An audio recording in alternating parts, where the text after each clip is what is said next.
Hi everybody, it's Miss Shelley from the Kent Free Library Youth Services Department, and today I'm going to share a story with you, and then following our story, we are going to bake some cookies together. If you're familiar with our programming at the library, you may have heard of our program called Books and Cooks. This is a monthly program that I run for students in elementary school, and each month we read a story about food, and then following the story we make a recipe that fits the theme of the food that we read about.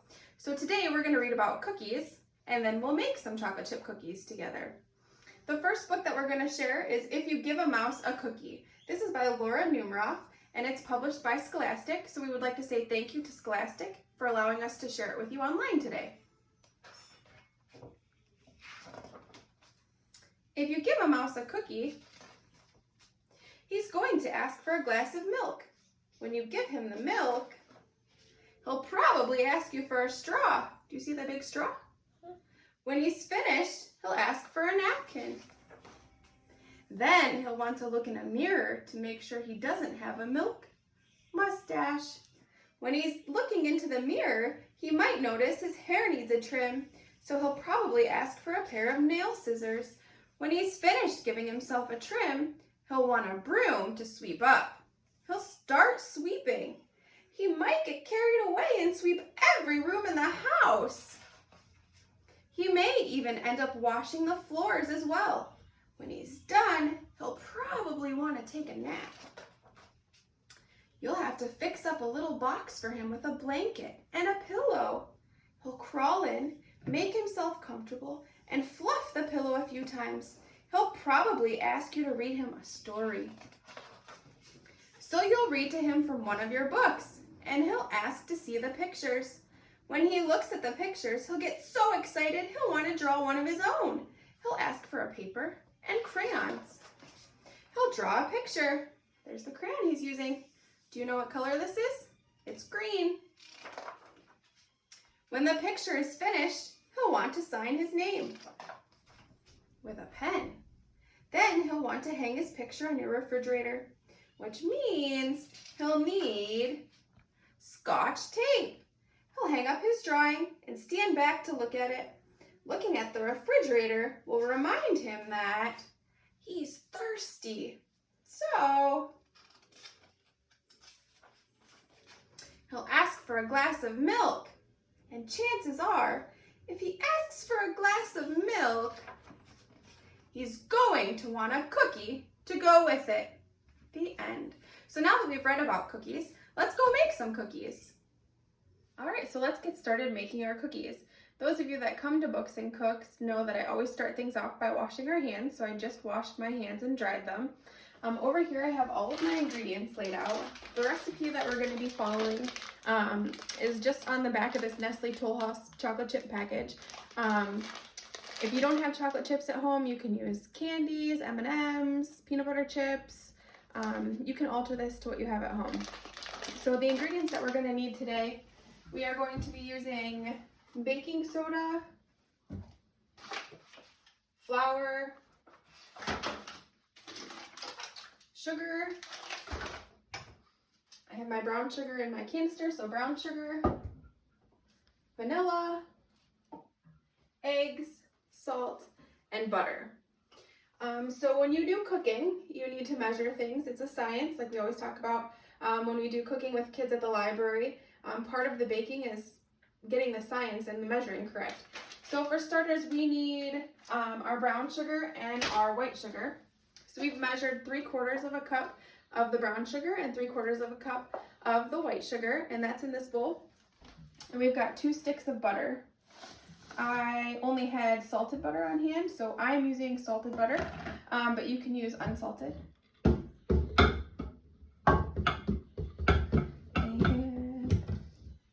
I'm going to get this attached to my mixer, and I'm just going to let this blend for a second.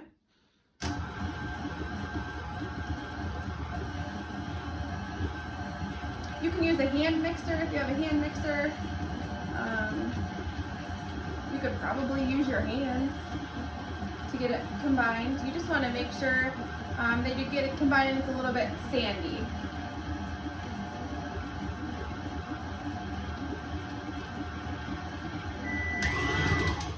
All right, that was my oven telling me I was preheated. So the texture that you're looking for is going to be like sand, but it's combined. All right, so we've got our sugar and our butter combined. All right, we'll put that back in. And my recipe says that we need to measure our flour, our baking soda, and salt. Since I'm using salted butter, I'm not going to add any more salt to this. But I've pre-measured my flour and my baking soda. And this recipe calls for 2 1/4 cups of all-purpose flour, a teaspoon of baking soda, and then if you wanted to do the salt, a teaspoon of salt. So we'll set that aside over here. And then to the sugar and the butter mixture, I'm going to add our vanilla. And like I said, it's 1 teaspoon of vanilla. Here is my teaspoon.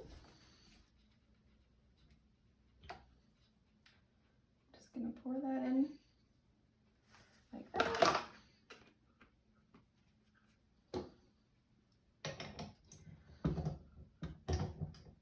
Add my paddle back on. And I'm gonna get that incorporated. And then this recipe says to add the eggs 1 at a time.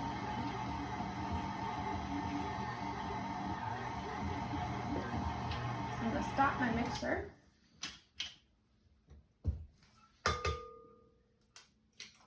Here's our first egg.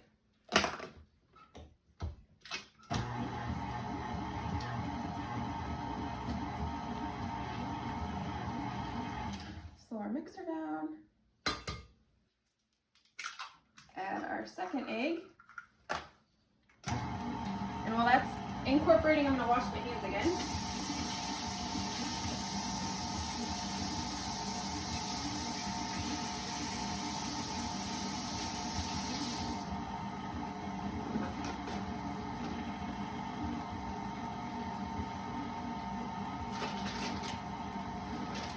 And at this point, once the eggs are incorporated to the sugar, you're going to slowly add in your flour mixture. So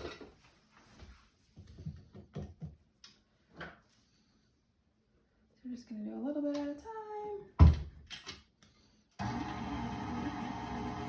I'm just going to go ahead and put the rest of mine in.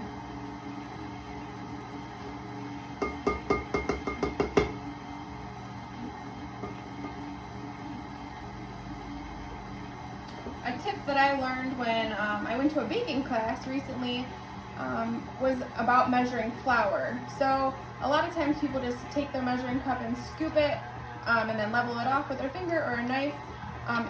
The instructor of the class that I went to suggested weighing your flour. So if it calls for 1 cup, figure out how many grams that is and then weigh your flour so that whatever you're baking isn't so dense. So if you have a food scale at home and want to weigh your flour, you can definitely do that before you measure it and add it to your recipe. We're going to let that go for a little bit longer. I'm going to turn up my mixer.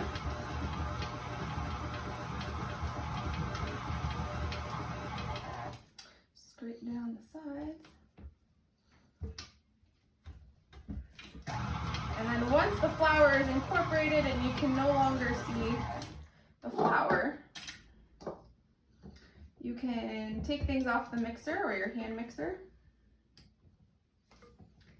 And this recipe calls for 2 cups of chocolate chips, but in my house we like lots of chocolate chips. So I'm just going to add in the whole bag.